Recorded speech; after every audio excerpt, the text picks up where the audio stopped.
All right, ladies and gentlemen, thank you so much for coming to the second Rights Week panel ever. We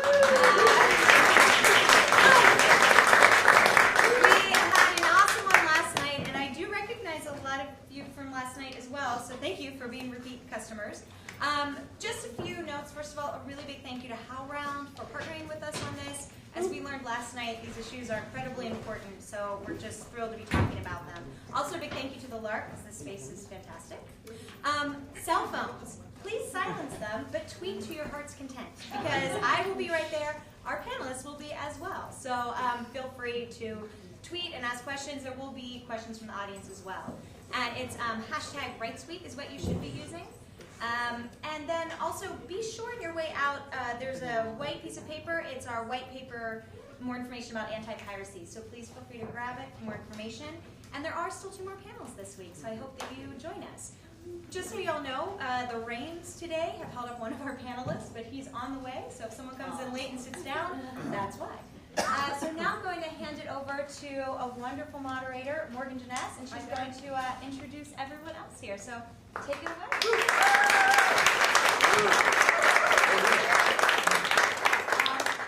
I'm really happy to be here. I'm really happy to be here with these other people on the panel, because the question today is kind of the Hamlet question: to license or not to license? You know, especially when you're a playwright, you know, when do you license your play? But it really gets interesting when you're in a collaborative situation, when, you know, you're co-writing with someone, when you're devising as a group. And there's all kinds of interesting questions that come up. Also, when you're sort of making a schematic that's not necessary, that's something that changes, something that is kind of the bones of the play that gets improvised in different settings. So it's a real question of, like, are you the only ones who can do this play? Can other people do the play? What kind of choices do you make? And also, what are the decisions within a collaboration? So all the kind of complexities that come up about licensing and non-licensing. So what's exciting about this panel is that we have people who work collaboratively. We have people who have been published independently as authors. We have people who are actors and writers. We have presenters who work with several groups. So it's we're going to have a very interesting range. And I want to quickly go down to who we have. So the first 3 people here at the end are part of the Debate Society. I hope, you have seen them. If you have not, they're, you know, well, you're touring a little now, all right? But they are in New York City. For you people in New York City, you should see them. They are amazing. Buddy Cop changed. It did change my life. I went, this is what's possible in the theater. So we have Hannah Bose, Paul Thureen, and Oliver Butler from the Debate Society. More about themselves when we open into it. Then we're going to have 2 people. We have John Dowgin, and we're waiting for Michael DeAngelis from the Porch Room, which is a company that's based in Philadelphia. And you work collaboratively with 2 other writers, sometimes another writer generally. Writer, director, actor, whatever we need to work. Writer, director. Whatever we need to be for that particular. Right. So there's various roles that are taken up. You're also a screenwriter. So there's various hats that people wear, and when they wear those hats, and then who has a say in how the work gets done. And you also want to talk about something, because John had a very intriguing thing when he was sort of tweeting out, I think it was a tweet, to his constituency saying, we're going to also talk about self-licensing. And that really intrigued me. So several, I think a number of Mike said we're going to talk about that. Oh, well, good. I'll take advantage of his absence. Okay, good. Several of these artists, Sam French has had the great good taste to publish already, I would say. But it's an interesting thing in terms of when do you go to a publisher, and what's the idea of self-licensing as well? How do you get a work out there? And then here, right next to me, is Ronee Penoi, who has a company called Theater from the District. And she works with several interesting ensembles and companies. The one I think we'll talk about the most is probably a Dowgin Pony. Most of the companies we're working with are based in DC, is that right? All of them are based in DC. And Dowgin Pony is interesting because I really want to talk specifically about a project called Beer Town, which is a really unique situation. if you look at like the credits for people of like who's credited as a writer, who's credited as a developer, you know, of a script, and also who's credited as, in your case, I think the devising company is the credit. Yeah. So anyway, these are briefly who our fabulous people are on the panel. So the question I want to ask to open it up to is how, when, what's the advantages, disadvantages of getting a script out there that you've developed that's very much kind of part of who you are as performers, as devisers, as actors, and when is it good to get it out there for other people to do, and when do you maybe think, well, no, it's not actually something that I think other people can do. So do you guys want to talk about that? Sure. So really quickly, the three of us create plays together. We conceptualize and develop them together. Ultimately, Hannah and I write the script in the plays. Oliver directs them, but the three of us sort of create the world of the play together. So we sort of share authorship. And we just had our 10-year anniversary, and in that time we've made 8 full-length plays. And our first 3 plays were just written for me and Hannah as performers. I think we never really considered the idea of writing for other people. We were writing for a company. I think it was Amy Rose Marsh from Samuel French who was the first person who approached us after Buddy Cop 2 about the possibility of licensing it. And so there's a lot of questions about what is a debate society play, because our plays, as we developed, did start to read more like scripts, not just sort of performance text. They sort of read like a play. Right. But there was more to the play than just the text. We sort of start with the mood and the feeling of the world, and as we write the plays, we're also collecting the props that are going to be in the plays, and those details are really important to us. So for us, the big question was if we, being excited about somebody else taking our plays and seeing what they would do with them, but also wondering about these elements that maybe aren't reflected on this on the page, Right. how much that is the play. And then also the other big concern was just confusion. If people saw a production of Buddy Cop 2 and said, oh, I know the Debate Society, I saw that play. Right. And how we explained to people, well, that wasn't the Debate Society, that was a play that we wrote. Right. And so those were, I think, sort of like the early things that we really were wrestling with for a long time as we Right. figured out how to move forward. And Hannah, you've written plays that you've just done on your own as well, right? I have, but yeah, I mean, I have. I write other things, and then I also act in other people's plays. Right. But the plays that I make with the Debate Society are a thing to its own. Right. Yeah, and we're also sort of in the devised category sometimes, depending on the way people talk about devising. And does everyone else here really understand the nature of devised work and what happens? Okay, let's maybe we can talk a little bit about that. Sure. Well, it's funny because it's not a word that we use to describe Yeah. ourselves. What- Sort of yeah. People laid that on top of us, and I think that there is sort of, this might be wrong, but I feel like playwrights write plays just as differently from each other as companies create plays differently from each other, and devise sort of has become this catch-all for ensemble-created work, where it's not just a single playwright who writes a play and hands it off. And so for some companies that means that a script comes out of improvisation, or any different ways of doing it. So we sometimes get lumped in that. We don't use that term for ourselves, but that's. Would you say collaborative, or what do you? We use collaborative a lot. Yeah, I think that's especially at the beginning of our process when we know what we think our play might be about, and we're over creating this world. I mean, there's still writing involved in an early stage, but it's really 3 people in a room creating together. Right. Sometimes it's on its feet, but sometimes it has lists. I mean, it has so many different elements that is, uniquely ours, and then also probably a lot of people do it as well.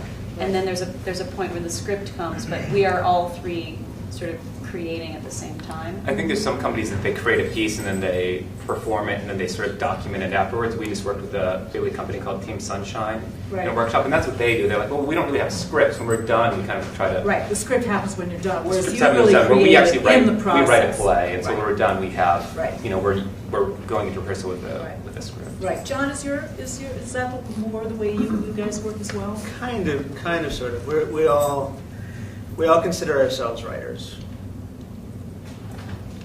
some of us consider ourselves actors, writers. Right. And then there's me who considers himself actor, director, writer. So that works out pretty well, as you can Right. imagine. And I think we all sort of took the same path that actors who find themselves writing and directing take. We start out as actors, and we say, well, this director has no idea what he's talking about, and then we go director. And then you realize, well, the director's fine. It's actually the play that's bad. So you come around to writing your own work to fill the gaps that you see in the theater. Basically, the way it works is somebody will have an idea, or two people have an idea, and they'll throw the idea out there, and it'll either spark to you or you don't.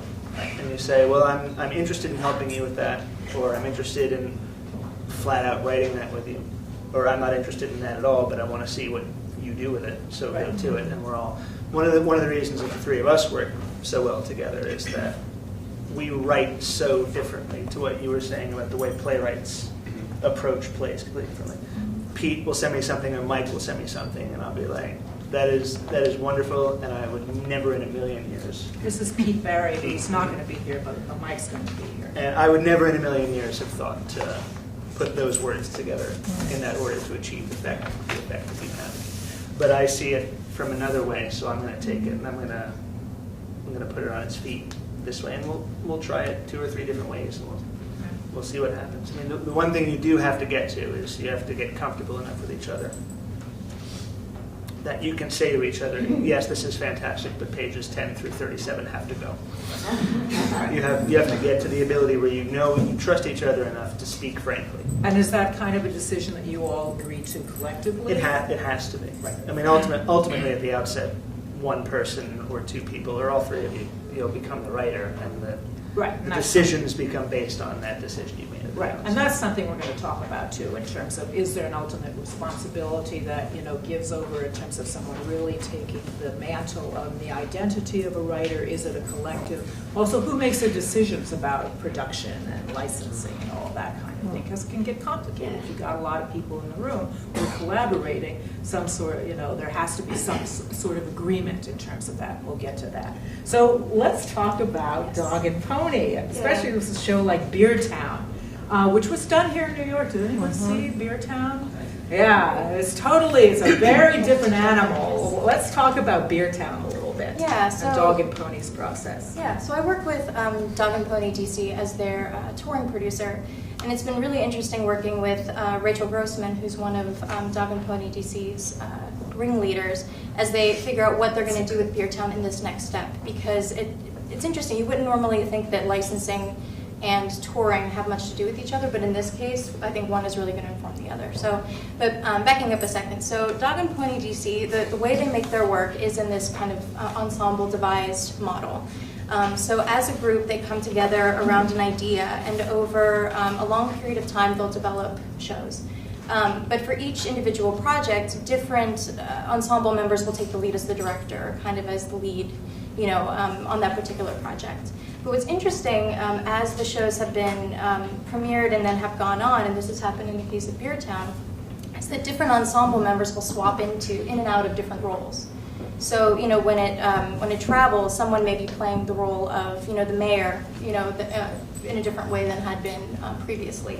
So it's not so much, these are the actors, these are the directors, and we come together to develop the show, but it's very, very fluid in terms of who does what role. But I think probably the thing that sets Dog and Pony DC apart in an interesting way is their investigation of what they like to call audience integration.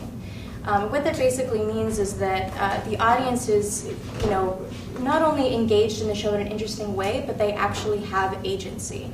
So we say about Beer Town that it's about 60% Dog and Pony DC and about 40% of the audience generating material. So in Beer Town, when you first come into the show, I'm going to give you a little sense of what this experience is, because it's very unique. Yeah. So when you come in to be part of the audience of Beer Town, you're cast as a citizen of Beer Town, and you've shown up to a town meeting where there are different artifacts that are going to be either voted in or voted out of the town time capsule.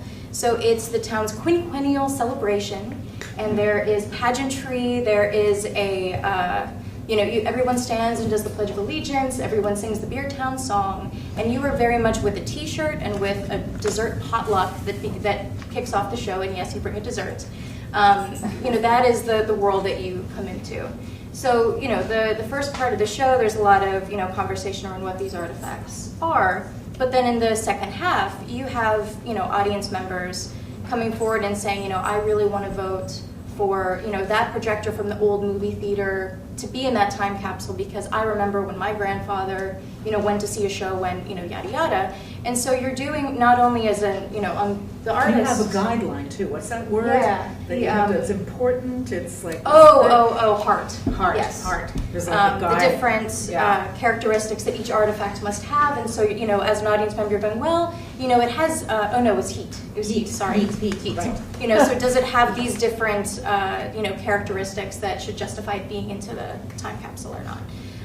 So it's interesting when you talk about licensing something like that. That is 40% the audience experience, and in a way, as on the artist side, you're not just performing something that's been predetermined. You're improvising, and you're also facilitating. This is the part that's probably most important to Dog and Pony, is you're facilitating the audience's experience so that they can have a value-based conversation that's exciting to them. So you'll get a great debate between, a little kid and an older gentleman, politely saying, well, I disagree with you, between the two of them about which artifact should get voted in. So the audience is improvising along, and the actors have to respond to that improvisation, right? Yeah. So it's dramaturgy on the spot. So how do you license dramaturgy on the spot?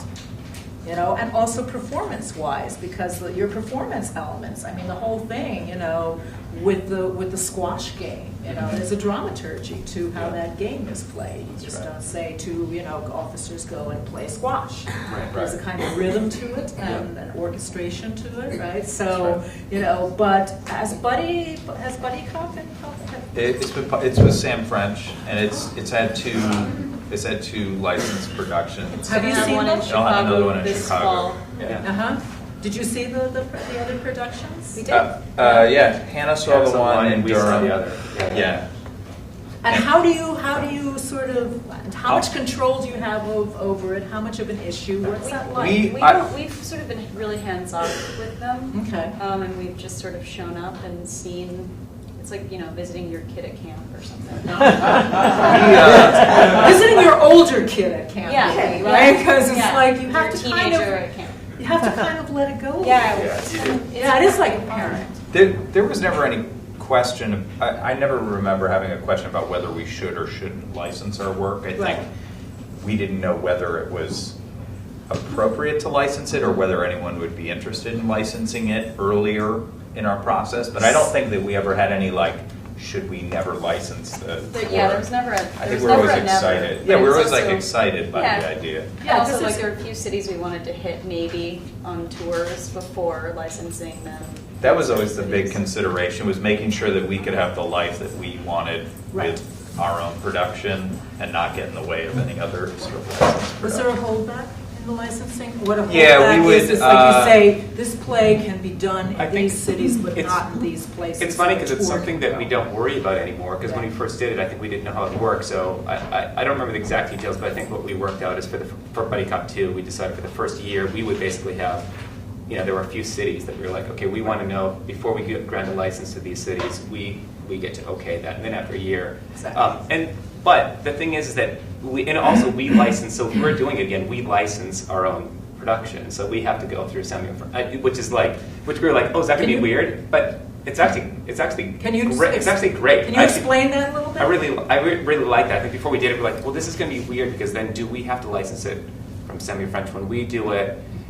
Because otherwise they would be losing money when we would, When you we're go doing it in tour it. Chicago, right? Right. But we get our licensing percentage from that anyway, so it's kind of fun to You be pay like, yourself. okay, we're paying ourselves.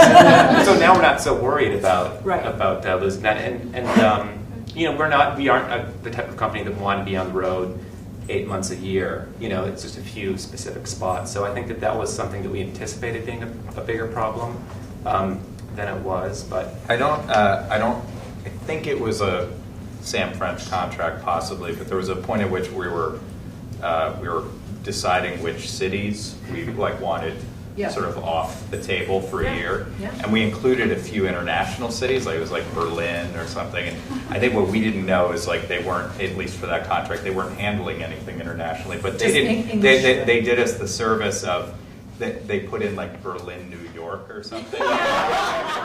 They didn't make us feel like idiots. They were like, oh, yes, they must be talking about Berlin, New York. They're We're really near us. huge in Berlin. Yeah. We're like, Great art scene in Berlin. something like that. I had a bad Berlin, experience. New York is in going to Berlin. start like tweeting like crazy that they're mad now. We're going to get all these like angry Berlin. Yeah. Oh, really? Are you dissing Berlin? Yeah, Like, exactly. connected to like that, we have a show called You're Welcome, which is a cycle of bad plays that has this sort of like well-made scene in it that was totally improvised. We don't usually improvise. That's the only thing that we've ever done that was live improvisation on stage. But nobody knew it was improvised. But the writing in that was really, really great. But yeah, thank you. But so when that was published, we weren't sure if we should, if that was important, or if we should just sort of like write that scene. And what we ended up doing is having like guidelines for the key points that they had to hit, saying, okay, the next is a 20-minute improvised scene that shouldn't see improvised. It should happen. This needs to happen. It should end with these lines. Do what you want. If it's kids, you can have it be kids. If it's adults, and I think in our other scripts that aren't improvised, there's still moments that when we are preparing the script for publication, that we're asking how much of this is actually important to tell people. It needs to be this mood. It needs to be this rhythm. How much of that, the stage magic, is it important that the actor spins the racket at this point? Probably not. Maybe that's just our thing. So that's what we're weighing, like what is important to the core of the story that needs to be included, and what we want people to figure out themselves. Right, which is an issue for Beertown too. You nodded your head when he was talking about appropriate. Is it appropriate? So I'm curious about what does that mean? Is it appropriate to be licensed, or is anybody interested in licensing? Oh, so for me, it's always that? is anybody interested? Do you want to license us? Yes, please, go ahead. We don't have anything that's nearly that level of free form or improvised along the way. I mean, we have improvised as performing our shows, don't get me wrong. It's always a question of, I think if a publishing house is interested in licensing it, if they think there is a market for it, then by all means go ahead and license it. If there is something, like I have a play that's written very specifically for one particular theater, in one particular place. It is written around the history of this theater. It is written around the physical constraints of this theater. It is written with a fair amount of in-jokes for the people who know this theater. And I have done a pass of it, and I've tried to take all that out. The specific details. Can I take the theater specificity out of it, and make a version of it that is licensable for a broader audience? And I finally reached the conclusion that I couldn't do it. But you couldn't do it. So, what we do with the quote unquote self-licensing, which is basically plays that we have produced that Samuel French or another publisher has not picked up. We've done a performance of it, and we like it. We haven't done a performance of it. We don't think it could ever possibly be done on a stage. We don't, we don't particularly care about that, because for all I know, there's people out there who know the exact way to do that, to do that play. We put it up on the website. That's an interesting thing. We say, hey, here you go. We wrote this. We don't know what to do with it. You guys want to take a stab And at is it a Feel Creative free. Commons situation that they just kind of do it because if some of you know about Charles Mead, Chuck Mead, and a lot of the adaptations that he's done, especially of Greek plays, he has a website that he basically puts the word up. And young companies, he says, he's pulled from all kinds of other sources that some are in the public domain, some of them he doesn't have underlying rights to, and so it's like kind of a rights nightmare, I think, when you open up, licensing, really traditional licensing for Chuck Mead. And the other thing is like, I want young companies to do this, and he kind of says, this is the way I've approached it. You want to put in other text. You don't want to use a Rimbaud play. You want to use a different song in this, moment. You can do what you want. It's a Greek play. There's things, that, I want you to credit if you're going to use what I'm doing. But it's out there and run with. fit. I mean, So you get to the point where what good is it sitting on your hard drive? right. If you want, You want people to do it. it's open source. It's open source programming for the theatrical world. Right. We have done this. We think it's fun. Go ahead, fly, be free.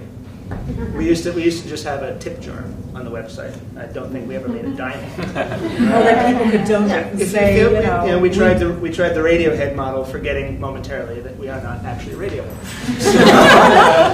I don't think we ever made a dime off it. And now we sort of list suggested prices in line with the licensing fees. Right. Again, I don't know if anybody's ever actually done it. And you don't really Yeah, monitor, I and you don't like particularly follow care. up, which is a really interesting thing, you know? Like, If- at what point, is there a point where you feel, okay, all these people are doing it and they're selling tickets and whatever? If people start to do the plays and they start to publicize the plays, as you will do Right. when you do a play, you'll find out about it. Right. Eventually, I Have a Google check on yourself and your work. have something better than a Google check. I Go have ahead. my father.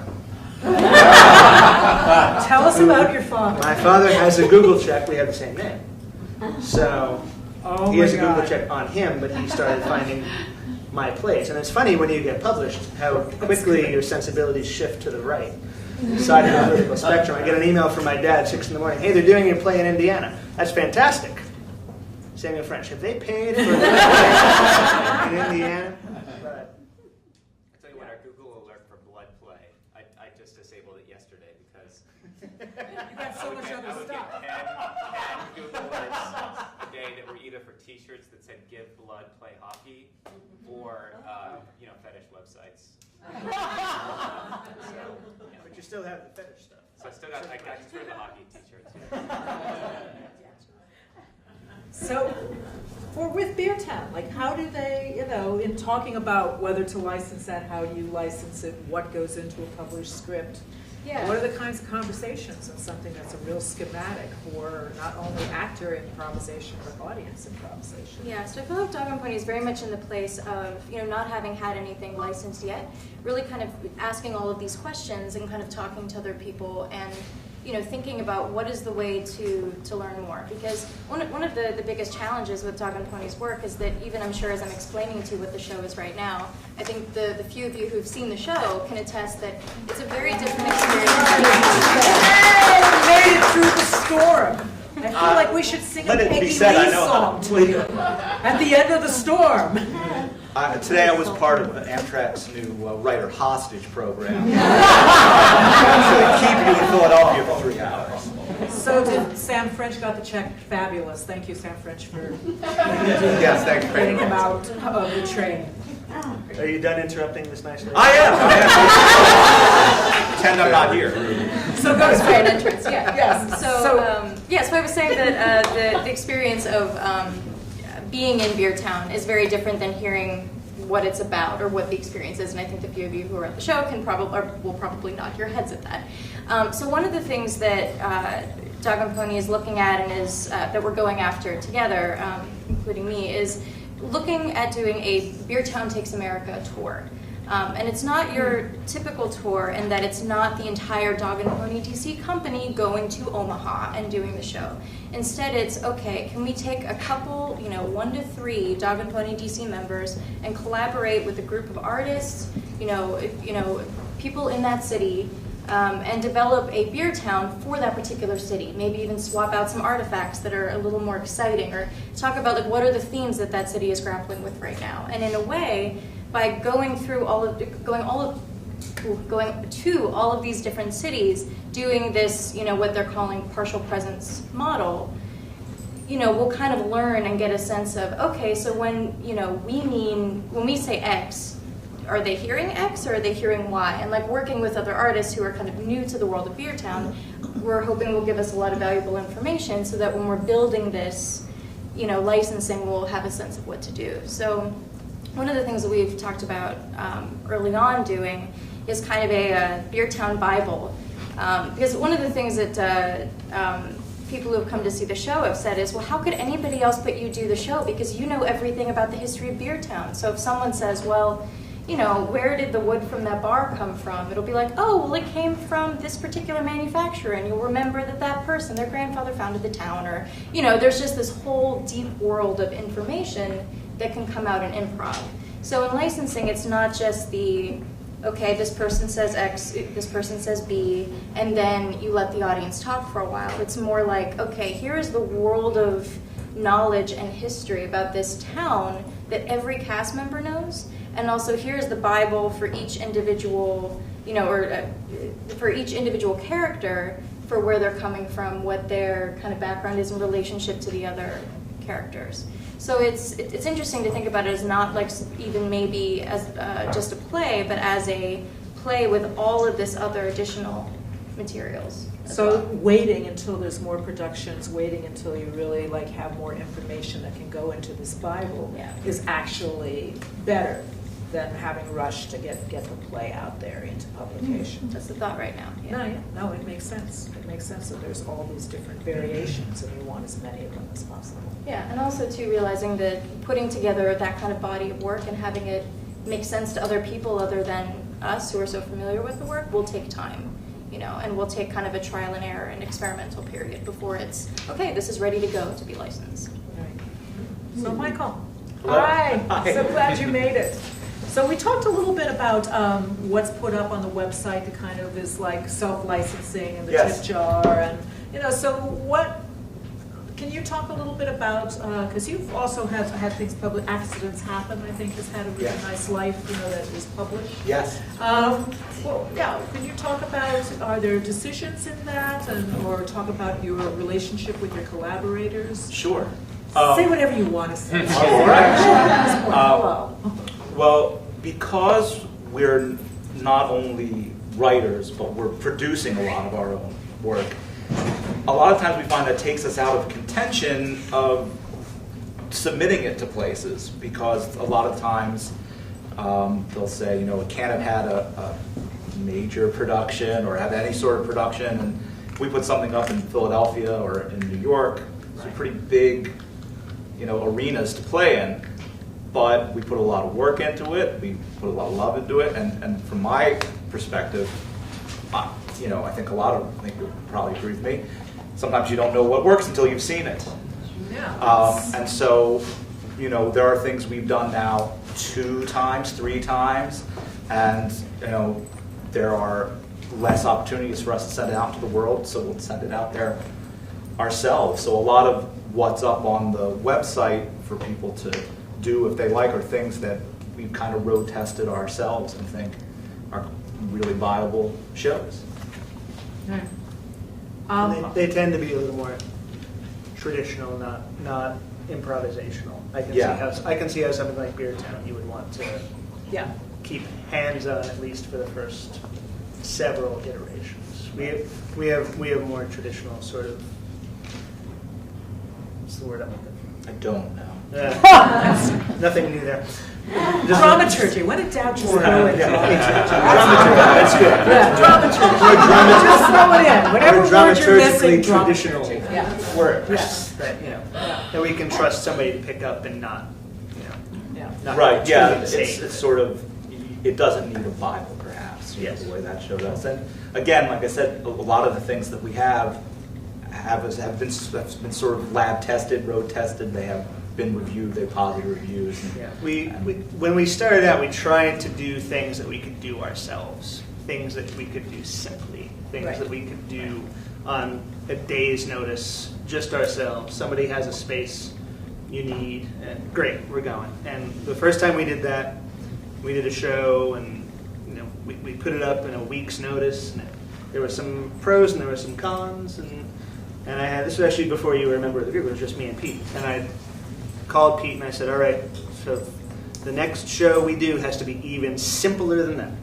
It has to be even less complicated than that, because that was more than we were prepared to handle. And he sends me a play 4 days later, and I'm reading it, and I'm like, all right, there's a chair and a desk, great. Guy comes in with, he's holding something small, he's got a pen. All right, that's a pen we can do, that's fine. Great.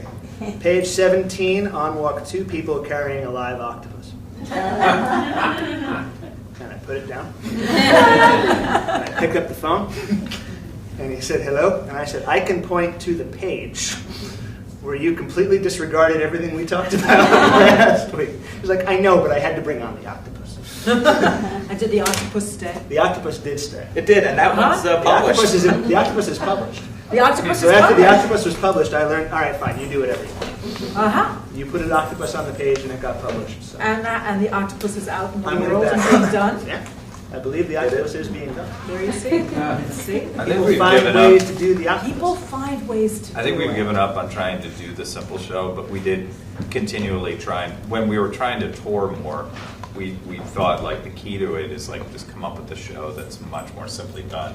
I feel like we would start with the intention to do, you know, the suitcase show, and then you just black out and wake up 6 months later in front of like this mess. Yeah, real cars and stuff. What happened? Yeah. Well, it's interesting because doing something simple is a consideration for a lot of theaters all over. I think it's a consideration in terms of when you license. I mean, I worked at an agency for a number of years, and you have that conversation with theaters, you know, that spring slot, that maybe they're going to do something, you know, produce something, bring in a company. I was very gung-ho about saying, bring in an ensemble, you know, because you'll do something, you know, it's done, you can bring it in, it's less risk, you have it, you know, it can open up the parameters of what you're doing. A lot of theaters are going, oh yeah, okay, do you have a comedy that's 3 actors or less and one set really simply done, right? Yeah, okay, a lot of us have experienced that. We kind of go, really? Is this what the theater has become? But it's interesting. It's like when you license, do you find that that's true? That none of you really do it. Well, sometimes the opposite. If it's you know, a college production, which we haven't had, but there, you know, there was of our play, You're Welcome, that they were asking if they could add. You know, they're like, well, we have 5 younger students. Can we add them as Right. Stagehands or in this scene? You know, so there are times where they'll want to do more. You know, all those things just have to be handled on a case by case. You're welcome. basis, Sort I of think. made for that kind of thing. It's you know, a series of bad plays on purpose, Right. sort of team of failing people. So Right. there's a lot of room for good failure. But you know, I would say normally people are like, can we add another character to Buddy Cop 2? We'd be like, No. No, it's so tightly constructed, right, yeah. And that's the question, you know, in terms of, I mean, you don't even, you know, when a play goes out there, how much control does any writer have? I mean, ask Shakespeare, right? Ask the people, ask the writer Shakespeare story. That's all the writers Shakespeare stole from, that's right. I think something we've learned, or I think we might be doing more in future scripts for licensing, is just being clearer about how to deal with a lot of the silence and the mood that's so important to us. Like, mood is so important, and we spend, as Paul said, so much time sort of infusing the mood of the play with rich detail. And I think our plan right now is to just open ourselves up to have more conversations with licensing theaters, so that we can explain, you know, maybe stuff that's impossible to put into a script. I think that's very interesting because as I was recently just working on our website and looking at our script library, something that struck me about a lot of our scripts are sort of the author's note or disclaimer at the front that says, okay, so this calls for an octopus or this calls for a roller coaster, but it could be done with suggestion or it could be done very elaborately. We put that into your hands. What's important is what comes across. And I found that, you know, time and time again, I was like, you know, I think because we came from the roots of, okay, we've got a room and a chair, but we're going to do a play about a roller coaster. You know, I think we are very encouraging of people finding their way into these perhaps elaborate or crazy worlds that we've created where there are octopuses and ancient Egypt ghosts coming back to life and, you know, allowing it to be done with a chair and a pen. But maybe that's not a bad benchmark for it. If there is something that is so integral to the story that it can't be done without it, and you can't communicate that in words, in text, maybe that's the line you have to cross before you can say, all right, it's ready to be licensed. Because you can't always be there. right. You can't always If you can't communicate it in the words on the page, then it's probably not something you're ready to put out there for the world to do. And what if that is an actor in a performance? And does that happen? Do you know, I mean, where you can't see people other than... Didn't you guys get the casting call for the Boston, I remember, Yeah. They were like, ooh, the casting call for the Boston production of Buddy Cop is happening. Yeah, They we were, got- they were thinking of going in and auditioning. It's like, To see if you'd get cast. Yeah, and be like, Fake names.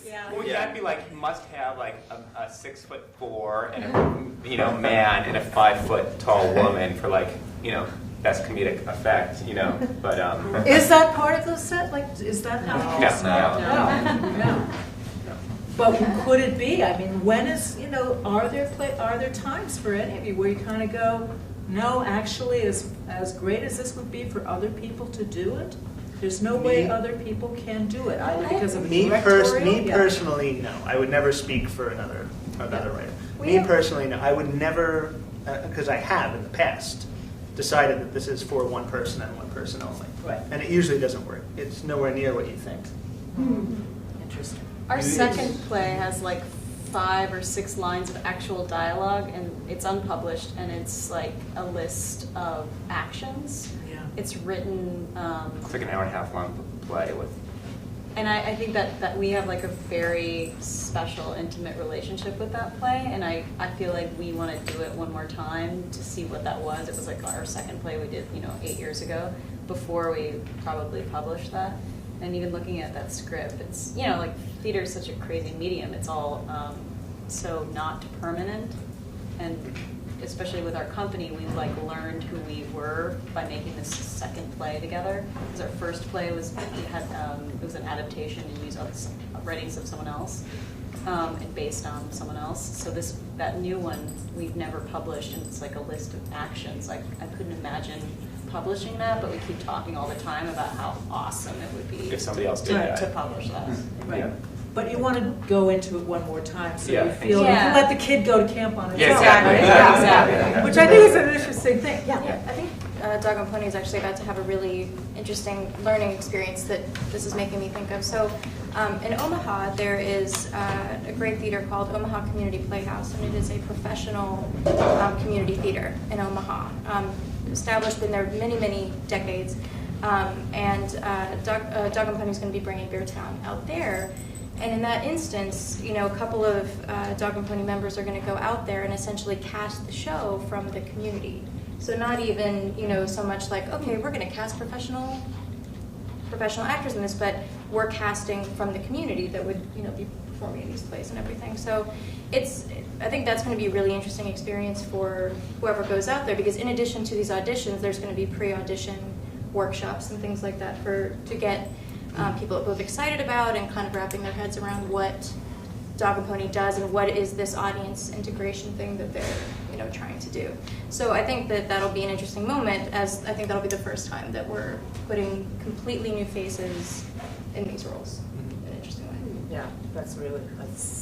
But just speaking generally in theatrical terms, the best experiences I've ever had, either as a director or a writer or an actor for that matter, has been with the actor who you never in a million years would have imagined would be right for the part. I did a play where I invited an actor to come lead for one of the two key male roles, and I just assumed he knew who I was calling him to read for. So he came for the other He role? should have, presuming I had called him for the other. And I said, Right. "You're completely wrong for that part." Right. He's like, "F I am. Let me show you." And he auditioned, and he was right. Uh-huh. Yeah. And the flip side of that is the plays that we've written for ourselves. Like Drop is a play that's set on a roller coaster that has stopped overlooking the drop. And it's about the two guys who are stuck on the roller coaster and the conversation they have while they're looking over the drop. And Mike and Pete wrote it, and I'm in it. I have a smaller role of the maintenance man who comes up to fix it. This is like the first 15 times we did the show. It was the 3 of us. But it's about two guys who are at a very particular point in their lives, by which I mean they're in their 20s.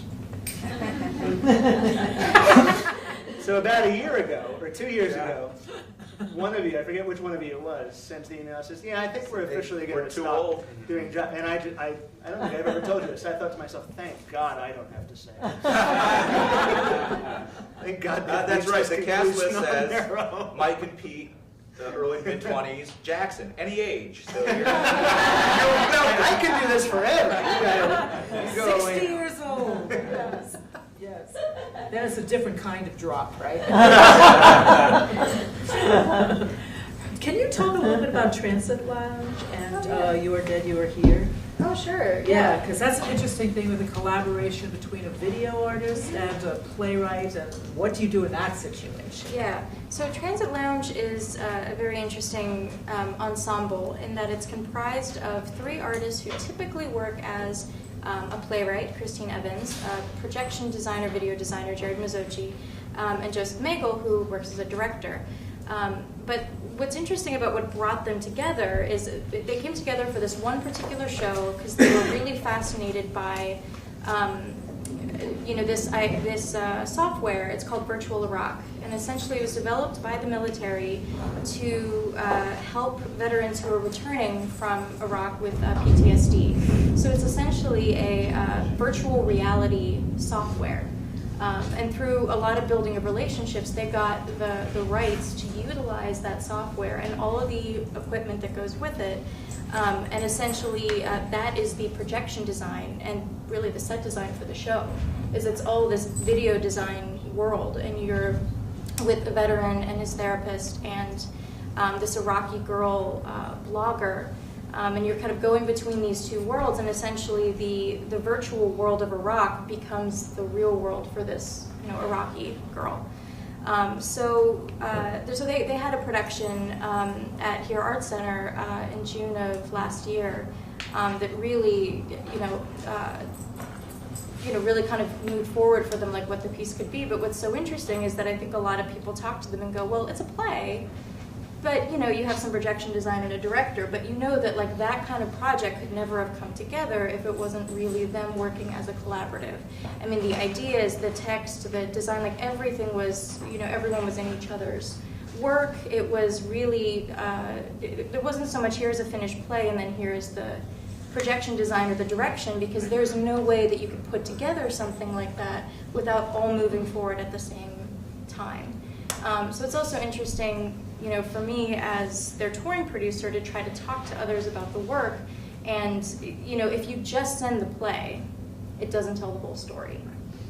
And that's not saying that Christine didn't, ultimately pen a beautiful play. And there is a play, that is written down. But essentially, the play is isn't just the written word. Right. It's the nature of the experience, and then how do you control that? How do you have a sense of that? How do you license an experience? Is interesting. Yeah. Okay. Does anybody have something they want to share about this? Yes. I'll just say one thing that, Yes, that I please. think has been interesting to us is, in 2 cases now, titles. Just because we've written for ourselves, and like I said, so we created Buddy Cop 2 not knowing it would be licensed, and it sounds like sort of like an ironic schlocky play, but it's a sort of like a sad, strange, melancholy play. And so we realized that, somebody who's looking through the Sound French catalog and sees the title Buddy Cop 2, who would want to do a play called Buddy Cop 2 was going to read the play and be like, that's not the play I want to do. But a company who might really sort of do a good version of that play might not, be grabbed by that title, because there's sort of a collision between the title and the play that we use because we know who our audience is here. We know how to market ourselves.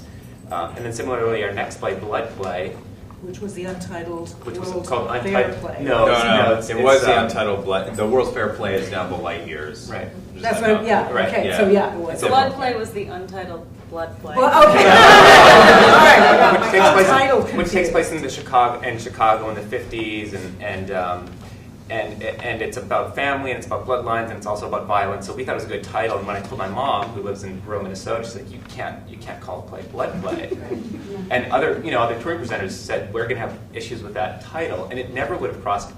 honestly never would have crossed my mind that the word blood in a title would be an issue for people. I'm saying, like, blood, not all these plays. My mom's like, yeah, nobody's going to go see a play called Blood Play. You know, so that's the other thing, that when we're creating for ourselves and presenting the work in a certain way, knowing that we're going to market it, And that's why and our not even next thinking play, that like somebody, literally our next play is called Jacuzzi.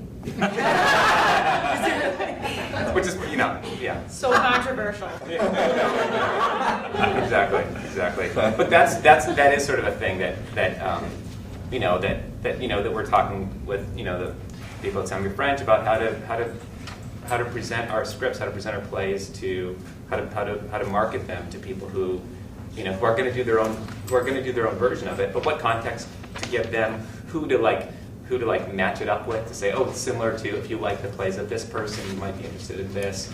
And I think that now with sort of technology, and we're sort of a very lo-fi company, but the idea of sort of technology and you know, website and ways that we can sort of present our work in ways that that people might consider doing them, but otherwise might not be exposed to it. I think it's sort of an interesting time to be doing. When we first licensed our plays, we didn't know who to talk to about Young Jean Lee. Who do we talk to about what the challenges are of a company with a written text and licensing? And that's what's so interesting, like if you have, you know, when you decide to license, it's a collaboration with your publisher, you know, in terms of what their market is, who has the market you really want, you know, what the level of profile you want, and these types of conversations, you know, how do you market it essentially for which market, and what do you change the title? It's a really interesting conversation.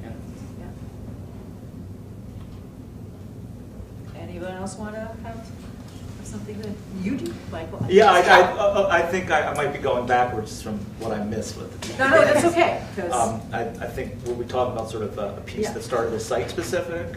Okay, great. No, we haven't really talked about it. Okay. No, so that's great. I just mentioned. Oh, well, we had a really interesting experience in the last 2 years.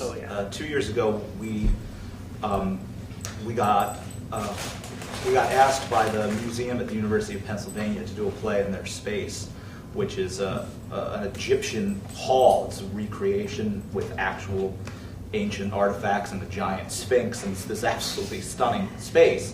And so we wrote a play for that space, and it was, you know, absolutely written for that room. It was supposed to be taking place in that room on that evening, and you had references to the things in the room. Yeah, and including this Sphinx, which we made central to the plot. And John saw it. He was just sort of working in a producing role, and he came to see it on opening night. And he came up to the intermission and said, "We have to take this to New York." I said, "I don't think we could take the whole room." But we did it. I said, we did it. We took it to New York the next summer. We played French last year. And I was really, I was so skeptical about how it was going to work, but we made it work, you know, just with projections and theatrical magic. But it changed the way I thought about the future of some of our pieces and some of the things that maybe we'd previously sat on or not put on the website, because I thought, it's for that time, it's for that place, it's for those people. But if somebody wants to do it, why shouldn't I let it be out there in the world? And it's a really interesting point. You know, it ties into performance or any of those things with the live octopus. The fact that it's kind of a trust in your work that it can be translated in different ways and still maintain its potency and its power.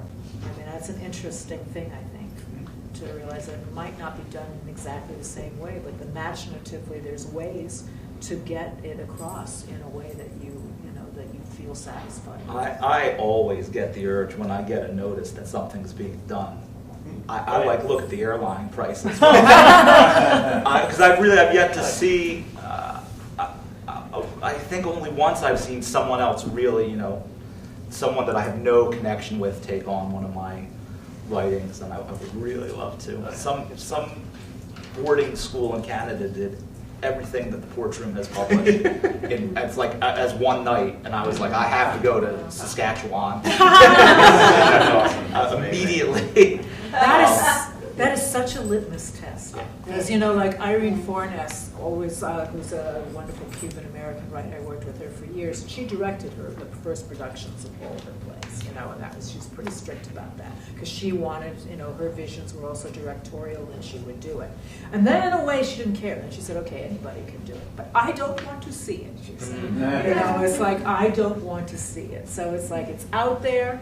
I had my, you know, you had that satisfaction, a little bit what you're talking about. You feel that you've done it, you've discovered it, you've done it, and then it can go out and anyone can do what they want. But it's a real litmus test, as I sort of say. Do you want to see someone else do it, and what do they do with it? Or is it something kind of, you can do it, but don't invite me? I love, even just as a playwright or as a screenwriter, there's a bunch of groups I belong to, and I'll put something out for the group to review, and I'll read the comments that come back on it. And my favorite thing is when somebody comes back and says, I don't know if I love this or I hated it. My second favorite thing is when somebody comes back and says, oh, I love this. I loved how you did that, and I loved where you did this, and I loved how you tied this back to this. And I'm like, I had no idea I was doing that, my friend, but I'm glad you enjoyed it. The interpretations. So I think we're at the point where we can open it up for questions from the audience and also from, as they say, the interweb.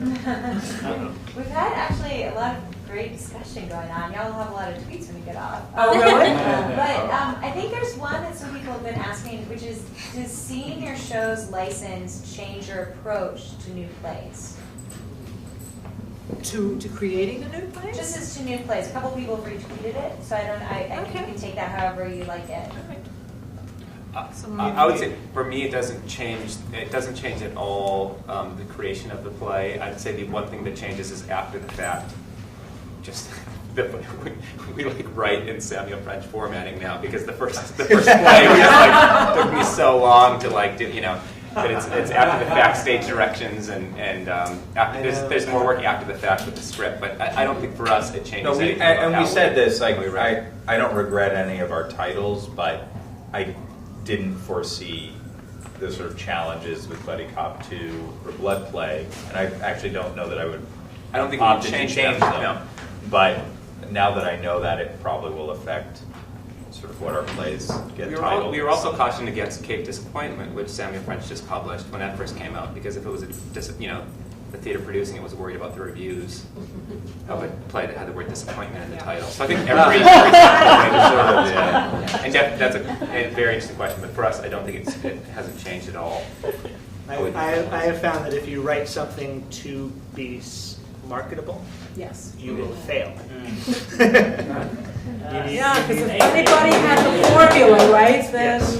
You need to write the story you want to tell and trust that there is a market for it.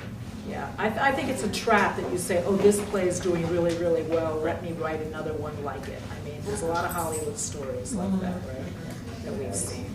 Yes. Yes? Hi, I have a comment and a testimonial. The comment is, I've worked at Samuel French for 20 years. I've been on many panels. I've listened to many panels, and I've never heard a panel like this before. I think this is wonderful. Thank you for sharing this story.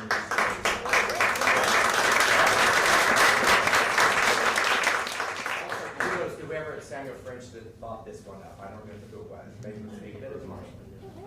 Second one is testimony. I'll make it very quick. Ronnie, you had referenced this story about a young child and an older man at the show. I took a colleague with me to that event, and I thought, oh, it's going to be interactive. We have to put these T-shirts. The next thing I knew, we were involved. We took it very seriously. I was furious with that young child. Who chose to argue with me about what I thought should go into that time. I was furious with this child. It was one of the funnest and coolest play experiences I had. If anyone got the opportunity to attend, I suggest you. Give it all the help. It's pretty good. Up over here? Huh? Up there? Yeah? Did you have a question? Hi. Yeah, so I have two things. One, is Dog and Pony at all related to Dog and Pony in Chicago or no? No, so I should make sure I emphasize the Dog and Pony DC because there's a lot of dog and ponies out there. Which actually, if you don't mind me No, go ahead. a little, Please do. I want to come back, but I had a quick question for the rest of you, which is something that I've been thinking a lot about, especially working with Dog and Pony DC, is when you talk about licensing and other people doing the work and potentially saying, you know, buy Dog and Pony DC or buy such and such, do you get concerned that that work is going to be considered that it's you, not another production of your work, but something that you are intimately involved with? It is your next show. It is the show. Yeah, I think that is something that's like in the back of my mind, but Oh, it depends I how think you word it. well, and I think it's just something, you know. So you accept once it's out in the world, there's just certain things that are just going to be out of your hands, and you hope that people say, well, I want to look more into this Porch room business. That I really enjoyed that play. I don't know. I think that most theater goers are savvy enough. So first of all, I think any theater that's going to put it on, it's going to be, this theater presents Drop. It was done by the Porch Room 10 years ago. So I think that's probably the case. But it is something that I think about, and I think it's a concern that has been probably out there in the world recently with issues about rights and plays being seen for the first time in certain areas where they Is that kind of wording and part of the license agreement? That it's supposed to be done in a certain way, graphic, crediting in a certain way? Crediting, Well, I know that yeah. there's crediting, and then there's also perception, which I might be a little bit like naive on this, but obviously I don't want anyone doing unlicensed productions of our work, and I don't want like the work being given away. But if I woke up in a world where I had like a big problem with unlicensed productions and where my global brand was being like breached by I feel like it falls under like the problems I wish I had. So it's like, those are good problems, so until then, I'm a little bit like, like again, you're welcome, which is the show that's, the show you sort of want to see done illegally, sort of. It's like it's not with Samuel Price. It's not with Samuel Price. But every time one of those is bought, you just think like, oh God, I hope that there's some kid in his garage charging admission somewhere. I don't know. So. I mean, that goes back to the Creative Commons, and when something is good, to just go into the Creative Commons. If they do it, in scene class, that kids, are doing it. I like the idea of making money doing theater. Like solving how we make money doing this is like, that's an awesome challenge. And so that's not at all to undercut. I think that's maybe as noble an effort, but that's why I'm doing what I'm doing. I wish that we have a third member of the Porch Movement being here tonight, Pete Barry, and I think he would be extremely happy to find 12-year-olds doing our plays in the garage. I mean, that's what he lives for.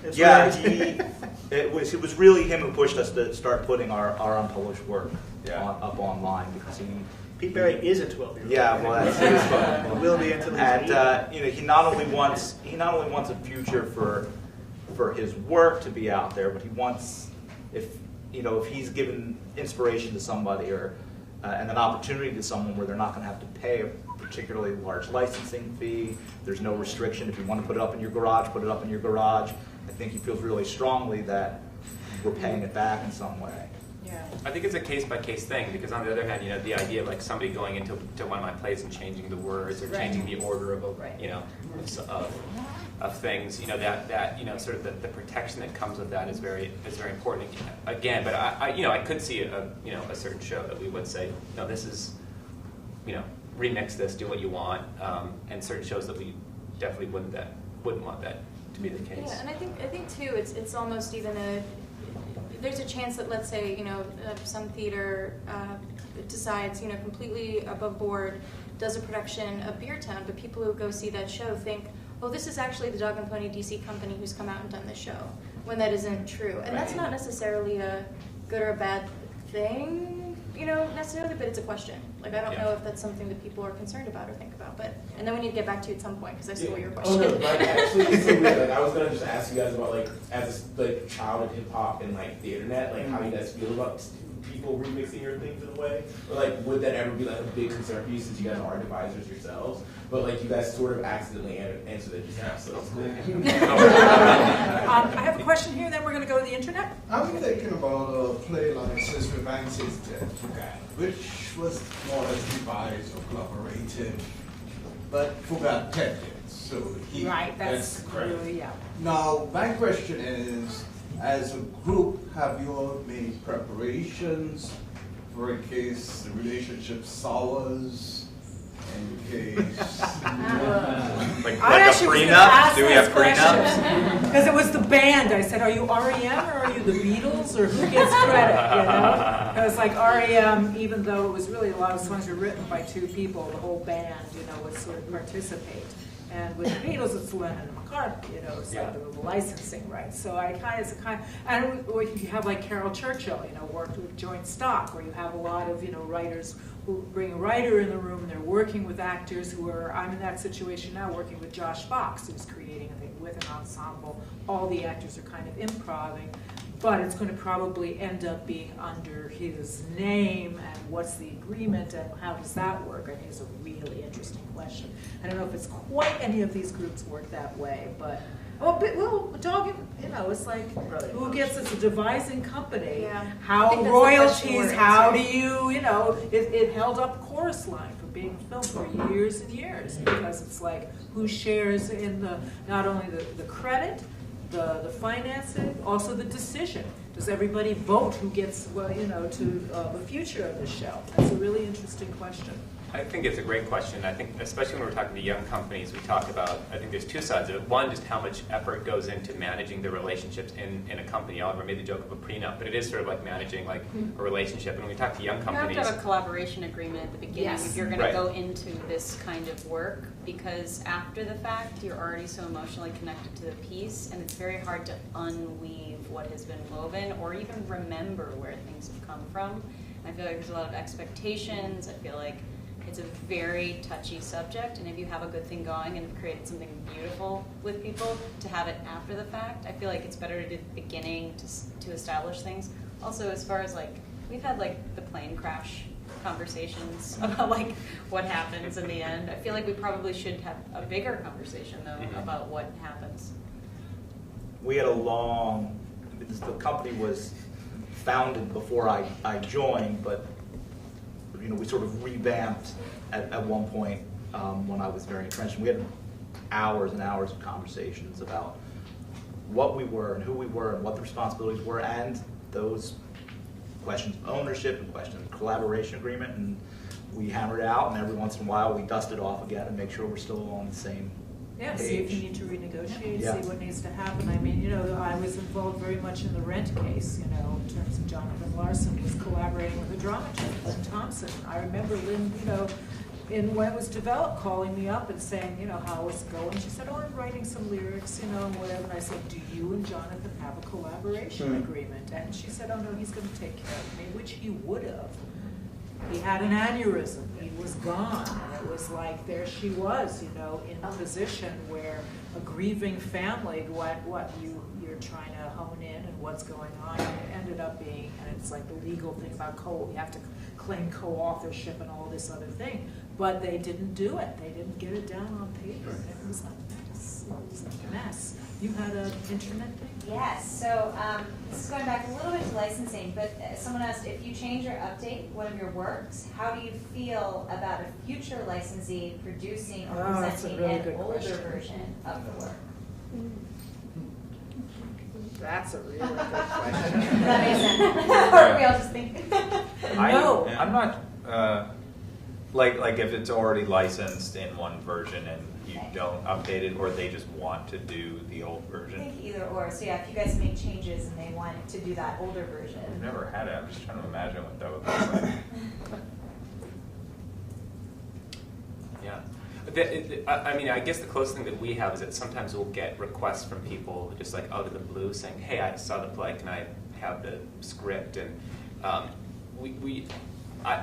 I guess we've never been in a situation where we've updated the license, so I can't quite answer that. But we have become aware of not wanting to have a bunch of different versions of a script floating around if we've It never helps. If we've written it and then we have the version that we've adjusted and we've taken out some things that were just for us, and that that we are a little bit cautious of making sure that the version that we want to be out there is the version that's out there. So I would guess that if we did make big changes to a show, I think it would be a case by case thing depending on what somebody really wanted to do with it. If there was options to do it, but I would think we want people to have the version that we want them to have. because I would guess if something went out in the world and then we changed it for a reason. Right. I was going to say, I would be very interested to know why they wanted to do the older version, Yeah. but not the newer version. It'd be a fun conversation. What's weird for us is like the changes, like because we do continue to develop these after premiere if they're further. The blood play that we did at Williamstown had a number of changes from the one we did at the Bushwick Star.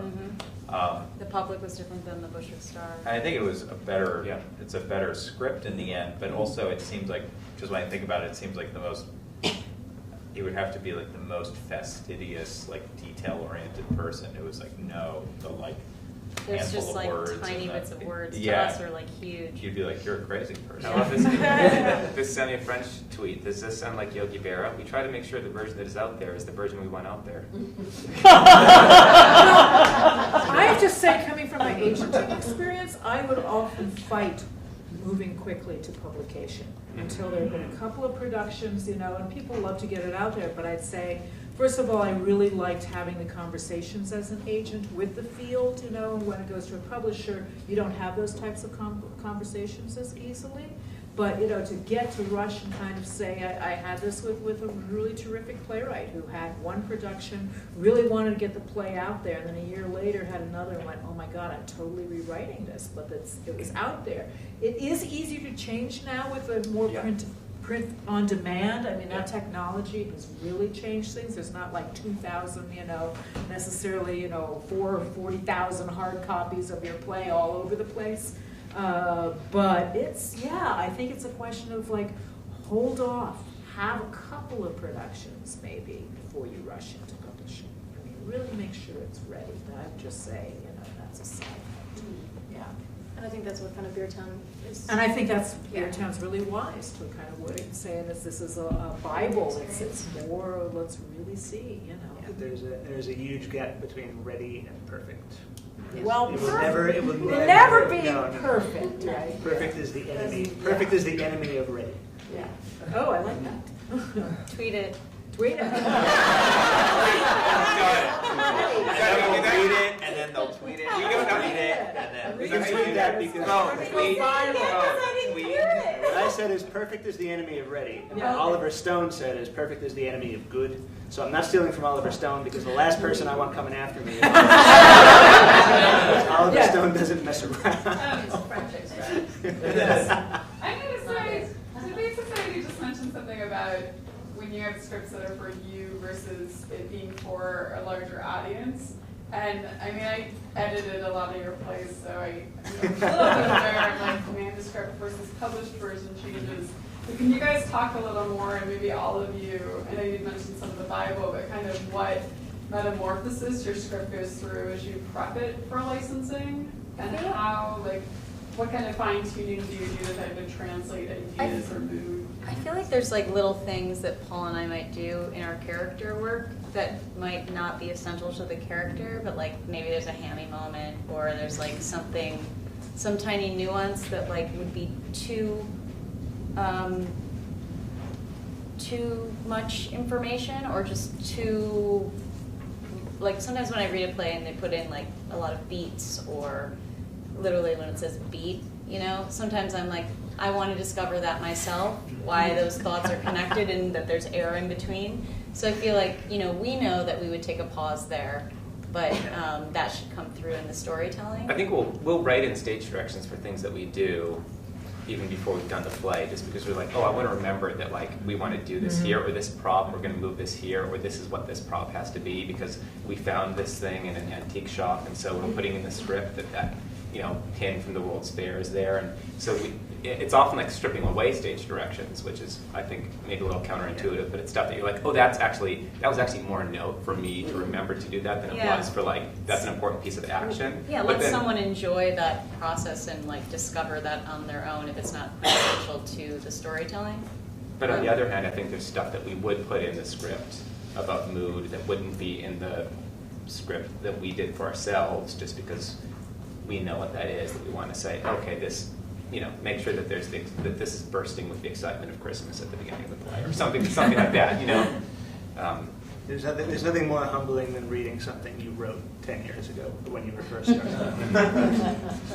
Shut up. Yeah. They get it. Yeah. You don't need 17 beats in a paragraph.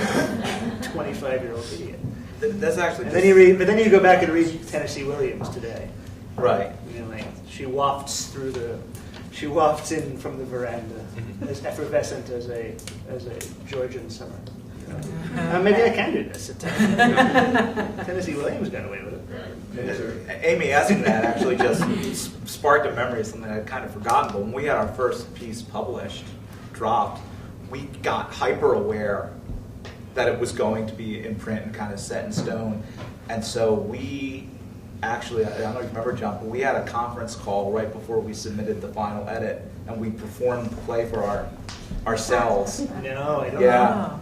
We did, and I do remember. Yeah, making sure that was the most surreal thing ever. Well, should he really say "and" there? Like, we got hyper anal in a way we probably didn't really have to, but there was a feeling like, though, this is it. It's going out there. And there's no going back.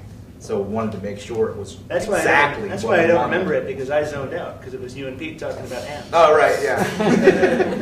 I think it's interesting. I think that Dog and Pony DC is actually in the opposite position in a way of you guys, in that, for every action in Beer Town, there's almost like a world of material behind it. So your experience of the show may be, this person says one thing, the other person says another, but in a way, everything that each one of those characters has done was informed by, 2 years of, meetings talking about, okay, what's the history of this town, workshops with audience to kind of figure out, oh, what is this moment in the show? So, in a way, it's almost like, okay, what is the you want to give a tremendous wealth of background material so that the actors coming in can feel like they own the world, but at the same time, it's kind of hard to know what that information is, because we might think that, oh, it's really important that you know this, this, and this, but someone doing the show may go, well, actually, that doesn't really help me feel like I own this. I need to have answers to these 5 questions. So it's almost like taking a, so this is some of the thinking that's happening right now, is that, what is that information that needs to be shared to get that end result? Because it's not going to be so much of a stage direction and discover. You almost want to kind of give them, here's a world of material. I feel like that's actually the exact situation that we find ourselves in, I think, because we create these mythologies of these worlds over a couple of years, and it is sort of what of that is important for people to know, because that is beneath the text of what people are saying in stage direction. So I think that's really interesting that for us we somehow boil it down to mood. And your production idea of having the Bible is so brilliant and so exciting for these groups. It's not something that would bless you that would necessarily work for our plays, but there is sort of what of that do they need to know? Because they're not going to know that mythology. They're not going to know those things, but that leads to a mood or something, and do they need to know that? I can remember I read your work before I saw a video of it, and was just kind of blown away by the difference in my head versus what I saw. It was interesting. I mean, what you're saying too is that everything can be useful in your world. And I just want to tell an anecdote, because we had talked about Carol Churchill. There was some years when I was working in the public, I was really trying to talk Carol Churchill into doing kind of a hypertext, piece with live and internet and hypertext work, because I thought her mind is so amazing that, she would be great for it. And she was really intrigued with it. And what really intrigued her, she said, oh my God, she said, I don't have to throw anything away. Which was a really kind of thing. Yeah, we have a couple repeat, but let's have new people. Yes? Yes. I was actually thinking about saying addresses directly. I'm sorry if I am. But irony. This is the age of irony. Have you addressed a situation where maybe somebody could take the text, and do exactly the words that are written there, and it ends up meaning the opposite. Yeah. Yeah, that can happen. In our play You're Welcome, which is our cycle of bad plays, we have a note saying, do these as well as you can. Do these great. There's no wink. There's no irony in it. Yeah. And so we actually have a note saying that because people can very easily take that. Because we say they're bad plays, and it's called a cycle of bad plays, but the attempt is to do these really, really well. And there's some satisfaction in that. So we specifically have a note in one of our plays saying, don't do it with a wink. Do it really well and let the badness speak for itself. Yes. In answer to what you were just saying, doesn't that really depend on how good or bad the different actors are? Oh, yeah. And, you know, I mean, actor A may Or do how good or it bad they think totally, oh, yeah, Yeah. totally one way, and actor B doing it the next night will make it very serious. Yeah. I don't know if you're leaving that open for that. I mean, I guess you'd actors have. to I do guess that. you. Yeah. I mean, for sure. I mean, it's we can tell them exactly sort of what our values were behind it, and then how they execute it. They'll interpret. They'll that. interpret that. Yeah, and that's That's sort of the fun of the game. Yeah. Yeah. Yeah. I mean, it's a question for, you know, anyone who puts something out there as text. You know, like you look at, you know, Eugene O'Neill, who wrote extensive stage directions, you know, and I've been where they're all crossed out. You know, the director crosses them all out. And then it's really funny because I've been in productions where the director will go, oh, I think I'm going to do this. And I'm looking at the stage directions because I have the version that they're in and doing exactly what O'Neill said, That's which is funny. really funny. Our professor always used to say that the filmmaker can reshoot, the writer can edit, the painter can repaint, the stage artist can stand in the back of the room and smack his or her head against the wall. I love that. Is that your quote? No. Whose quote is that? Did Charlie steal it from anyone? Oh, man. Probably. That's great. It's Charlie original. Professor Charles Richter. Yeah. Question regarding Beer Town. Suppose an audience member comes in with something that really steals the whole show and you want to use it. You get the audience to sign a release? Good question. So it's interesting because the way that the show is framed is that space is being made for the audience to debate about the objects. So in a way, that space is always going to be there. So if someone comes forward and makes an impassioned speech about something, that is kind of the special treat of being in the audience that night because you get to hear that. So because it's interesting trying to kind of put words to this, but so Dowgin Penoi, what they like to say about Beer Town is it's kind of like their Valentine to democracy. So in a way, it's just as much about making space for the audience to have this really exciting experience and this agency as much as the product of like what comes out of it.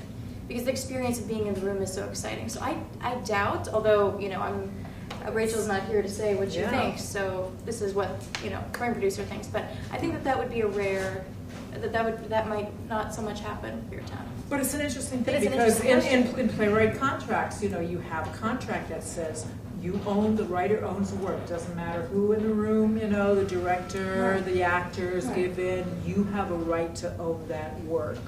So it's an interesting thing. Do you have that thing? Let's go to do you have something on the internet and then we'll go to you? Someone was wondering, how does it feel to be known and published as a collective rather than as an individual? That was the curiosity I was sort of, because several of you do publish individually. You don't want to say with your collaborators. Oh no, I feel like so excited to when we were able to like make a page on our website of like all our books and have these things that we made together and seal all of our names on it. It's really exciting. I haven't published anything by myself, but I haven't published anything by myself either, and I really love my collaborators. And I thought you had a couple things. No, not by myself. Okay. And but I mean, I'm really proud of it all, and I'm really happy. So far, so great, so good. Yeah. We've really tried to, not just in publishing, but in general, like our feeling is like what's good for us individually is good for the company, and what's good for the company is good for us individually. So, like in publishing, you know, making sure that both the company, the collaboration, and us individually are represented in a way that makes us feel proud is are long conversations that we have to make sure they're right. And I feel completely at peace with both my part in the collaboration, and I feel warm and fuzzy about the brand of the Debate Society, the sound of it, the name, the team. It's also that we do work individually and other things, but we create something together that none of us would create individually. So it's so exciting to share that, and it's so great to be able to spend a life making something with these two partners that you're like, this is what I want to spend my life doing, and that's worth getting residual checks that are 1/3 of a residual check because we're splitting everything 3 ways. But that's just that's I love it. I think if you worry too much about that, you're not going to last too long in a collective anyway. Yeah. Can I actually ask the group a question? No. Okay. You can tweet it. Yeah, I'll tweet it. But do you ever have projects where any one of you might have a project and you think ultimately that's not a group project? Yeah. That's definitely come up. I mean, we brought stuff to the table that hasn't seemed appropriate, and that's fine. I mean, we have so many projects going. There's there aren't slots open and time waiting to be used. So that's happened for us. Certainly happened to us. Yeah. Yes. Two things. One, in response to your question, because I did get a chance to see Beertown, and it seemed like, and this is just from observing that a number of the cast members, having seen so many conversations and discussions around certain items, would sort of incite discussion and arguments sort of based on, knowing this, pin, and it seemed like, they'd seen somebody bring up this particularly good argument, and so they'd sort of bring that up to incite other people to have that conversation. Yeah. So it wasn't necessarily like they were stealing the particulars of it, but it's more of how do we, I think that's a large part of what they're doing is figuring out how to encourage discussion and encourage people to have strong opinions about things that they would sort of, based on having done it 40, 50 times, they would say, this point seems to really cause a big stir. Yeah. And so through that, they would sort of help shape what was going on. Yeah, so I might almost call it that it's a tool that they're adding to their arsenal. Yeah. That it's that was a really rich moment. What were the circumstances that really let that happen? And how can we kind of, encourage that again? And then just sort of the other question, I'm just curious, apart from the publishing thing, has that been a struggle in terms of building your career and how you deal with sort of the brand of the company versus developing your sort of own individual career? Has that been a struggle? Or has that just sort of happened by itself as not something you have to worry about? Paul tried to have a solo album momentarily. We let him. We told him it was a bad idea. Yeah. I mean, it's happened more and more. I mean, it used to be that we just sort of we'd do a play every year and a half and we wouldn't be working on anything else, and now we always have 2 or 3 plays in development and then are doing other things. And the 3 of us also do the business of the company. So, Oliver just directed the open house at the Signature and Hannah was in it. So for those 2 months, sort of the work of the company was falling on me, and then. Well, Paul came with our board and these other donors we were cultivating, and we bought a whole block of tickets and used it as a cultivation event. Mm-hmm. And we also run a company, so things like cultivation events sort of make sense. But that's a part of the how what's good for the company is good for the individual. It's also great because we make stuff that we want to make, that we want to be a part of, and so the work that we get outside of the company most of the time comes from people who have seen our work and respond to our work, and so a playwright or a director or another actor. So in a lot of ways, it's just logistics. It's logistics of balancing the different projects. But for me, I think it's particularly satisfying just because it's coming from it's this community, it's this theater community, and people that you respond to their work, and it's not about schmoozing and trying to, it's about people who respond to your work and work with them on other things, and just finding the time to balance it. And we know that there's room for that, and that the other one picks up the slack when somebody else is doing something else, and that people will see a show that Hannah's in and want to see her again, and they'll come to see the next Debate Society show. It's also making, having our company and then also writing other things or acting in other people's project. It's like, it's all part of like my body of work, you know? So I feel like it's not something that I'm worrying about when I'm not doing my own project. I feel like as long as you're like trying to do good work, it will define itself, and it's all adding to your creative resume. Right. I think we have, do you have one?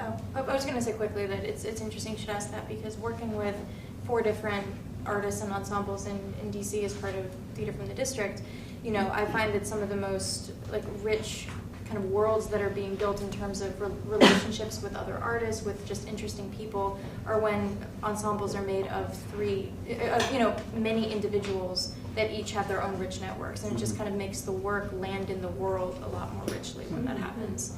And it's really just great to see the ripple effect from, you know, other people's involvement in other projects. So that's been an interesting, looking at it from a producer perspective, it's been interesting to me. I think it's kind of a great way to end, and I think it's kind of the strength of this collaborative work, and I think it's a great model for the country, quite frankly.